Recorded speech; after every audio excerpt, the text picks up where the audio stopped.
here to try and show you a bit about what a judge looks for in a field crop display at fairs. So this is 2 samples of soybeans. They're both very clean and no cracks and thing, but when the field is combined of soybeans, you end up with pieces of the pod and so usually some little stems or stuff that can be cleaned out by running it over a cleaning mill.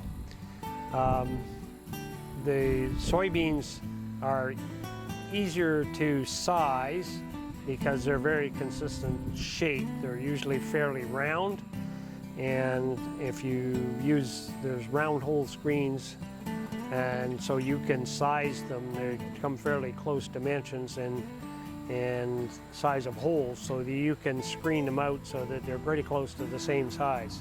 And then you just have to go through and look for any cracks in the outer skin or any blemishes or discoloration. So the idea is, again, very consistent in size, shape, and color.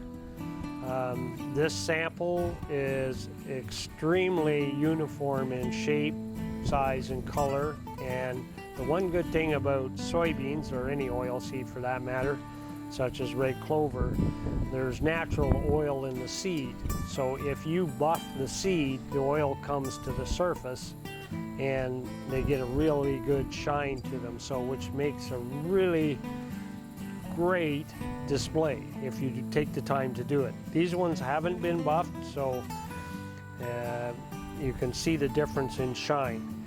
So if the other easy way to judge the consistency of size is to just jiggle them like that, and if they're all exactly the same size, it will create a honeycomb effect. And because the spaces in between them is what you can actually see, and they will be all exactly the same. If you look at a beehive, everything is exactly the same size and shape, and they all fit together.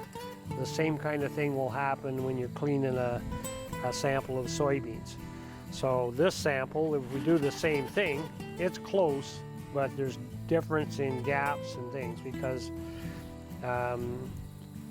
they're not all exactly the same size. And I'm just pointing out here, there's one that has a mark on the side of it that the judge will notice, and sometimes, you know, you can just see if the shape. These are a little more elongated, whereas these are almost round. They're just a little bit bigger bean than these, so they fit together nicer than ones that are more not as round.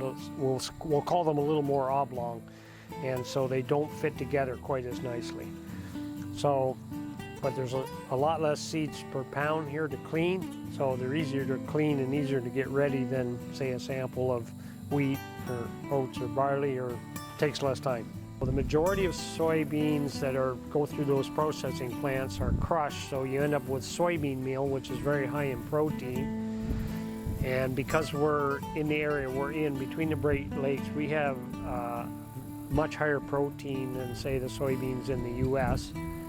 And so the high protein soybean meal is used in livestock feeds. There is soybean oil that is separated out, and so it'll be used in many different things. So some of the soybean oil ends up being used for car parts. Approximately 50% of the soybeans that are grown in Ontario are exported for food grade.